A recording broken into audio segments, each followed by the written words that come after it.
નમસ્કાર મિત્રો, સ્વાગત છે તમારો અમારી ચેનલ ગર્વો ગુજરાતમાં। આજે આપણે ભવિષ્યવાણી વિશે વાત કરીશું। આમ તો આજના મોડર્ન જમાનામાં આવી બધી વાતો ઉપર લોકો વધારે વિશ્વાસ નથી કરતા, પરંતુ હિન્દુ ધર્મના શાસ્ત્રો અનુસાર કલયુગની શરૂઆત પહેલા જ એના વિશે ઘણી બધી ભવિષ્યવાણીઓ કરવામાં આવી હતી, જે આજે અમે તમને જણાવવાના છીએ। અને એના અનુસાર આપણું ભવિષ્ય વિચિત્ર છે। તો ચાલો જાણીએ આ ભવિષ્યવાણીઓમાં શું છે ખાસ। મિત્રો, આજના આ માનવને ભવિષ્ય વિશે ઘણા બધા પ્રશ્નો થાય છે। માનવને એવા પ્રશ્નો થાય છે કે કેવું હશે આપણું ભવિષ્ય, કેવું હશે કાળ, કળિયુગમાં લોકોનું વર્તન કેવું હશે। તો મિત્રો, આજના આ વિડીયોમાં આ બધી વાતો વિશે જે શાસ્ત્રોમાં દર્શાવવામાં આવ્યું છે એ આજના આ વિડીયોમાં જણાવશું। માટે આજના આ વિડીયોને અંત સુધી જોવા માટે ખાસ વિનંતી। અને જો તમે અમારી ચેનલ ઉપર નવા છો તો અમારી ચેનલને સબસ્ક્રાઈબ કરી લો। અને મિત્રો, તમારો એક લાઈક અમને આવા જ રસપ્રદ વિડીયો બનાવવાની પ્રેરણા આપે છે, માટે આજના આ વિડીયોને લાઈક અને શેર કરવાનું ભૂલતા નહીં। મિત્રો, આજના આ વિડીયોના અંતમાં તમને એ પણ ખબર પડી જશે કે માણસ કેવું વર્તન કરશે, જેથી આજના આ વિડીયોને અંત સુધી જોવા ખાસ વિનંતી। જ્યારે આપણી સૃષ્ટિની રચના થઈ હતી તે સમયથી કુલ 4 યુગ આવ્યા છે। પહેલા સતયુગ, પછી ત્રેતાયુગ, પછી દ્વાપર યુગ અને છેલ્લે આવે છે કલયુગ। પહેલા 3 તો સમાપ્ત થઈ ગયા છે અને કલયુગ હાલમાં શરૂ છે। અને દ્વાપર યુગમાં શ્રી કૃષ્ણનું ધરતી ઉપરથી વૈકુંઠમાં પાછા ફરવું એ જ કલયુગની શરૂઆત માનવામાં આવે છે। કલયુગની સમાપ્તિના સમયે ભગવાન તેનો અંત પ્રલયના રૂપમાં કરવાના છે અને ત્યારબાદ નવી સૃષ્ટિની શરૂઆત થવાની છે। આજના આ વિડીયોમાં તમે જે પણ વાતો જાણશો તેમાંથી અમુક વાતો હાલમાં તમને થતી જોવા મળશે અને અમુક આવનારા સમયમાં થશે। એના વિશે સૌથી પહેલા તો મહર્ષિ વ્યાસજી જણાવે છે કે કલયુગમાં વર્ણ વ્યવસ્થા એટલે કે બ્રાહ્મણ, ક્ષત્રિય, વૈશ્ય અને શૂદ્રનું લોકો ખોટું અર્થઘટન કરીને લોકોનું શોષણ કરશે। આશ્રમ અને ગુરુકુળ જેવી કોઈ પણ વસ્તુ અથવા જગ્યા જોવા નહીં મળે અને વેદોનું કોઈ પાલન નહીં કરે।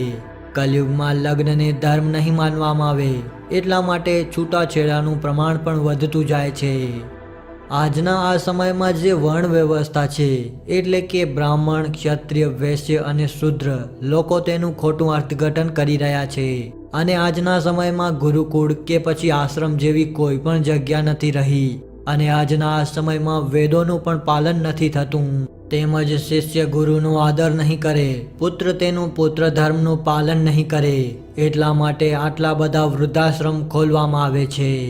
કલયુગમાં કોઈ પણ વ્યક્તિ કેટલા પણ ઊંચા કુળમાં કેમ જન્મ્યો ન હોય, પણ જે શક્તિશાળી અને પૈસાવાળા હશે તેને જ રાજા માનવામાં આવશે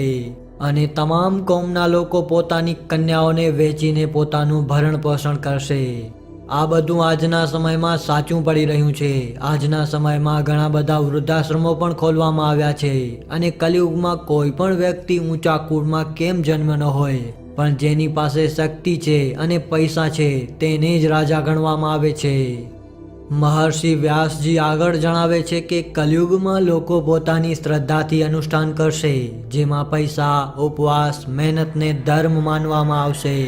અને થોડા એવા પૈસાના લીધે લોકોના મનમાં ખૂબ જ અભિમાન આવી જશે। સ્ત્રીઓમાં પણ પોતાના વાળને લીધે જે તેમની સુંદરતા છે તેમના લીધે અભિમાન આવી જશે અને સોનું, ચાંદી અને હીરાનો વિનાશ થઈ જશે, જેને લીધે સ્ત્રીઓ પોતાના વાળથી જ પોતાનો સંપૂર્ણ શણગાર કરશે। અને એવું પણ કહેવામાં આવ્યું છે કે કલયુગમાં સ્ત્રીઓ માત્ર પૈસાદાર વ્યક્તિને જ પોતાના પતિ માનશે અને ગરીબ પતિને છોડી દેશે।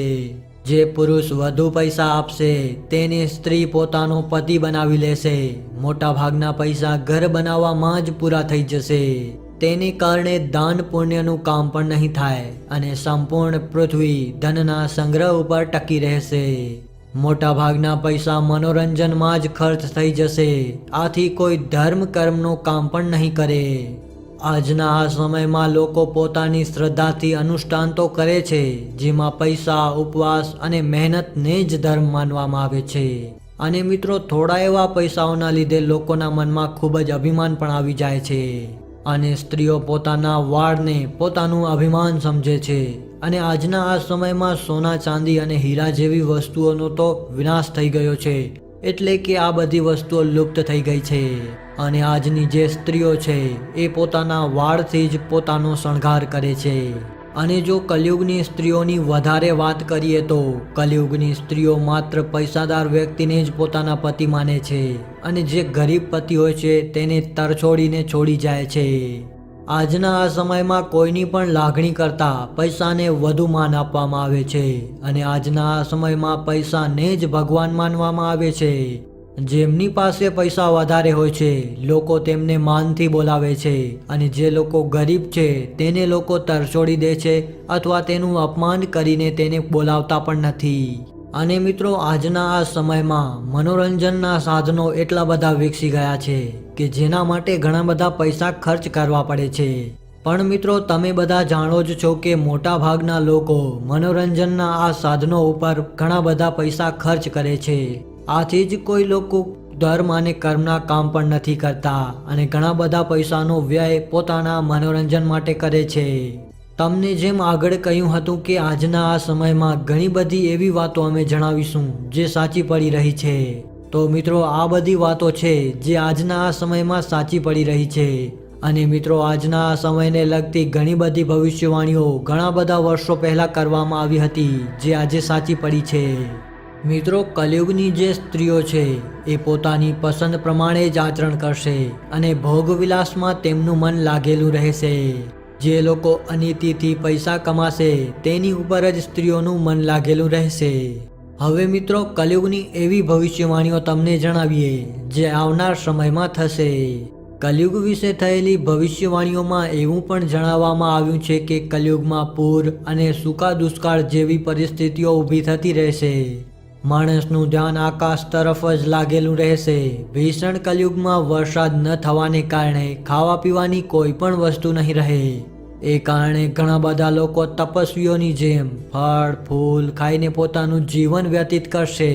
તો ઘણા લોકો એવા હશે જે પોતાની જીવન નિર્વાહ ન થઈ હોય તો આત્મહત્યા કરી લેશે અને કલયુગમાં કાયમ દુષ્કાળ જ પડતા રહેશે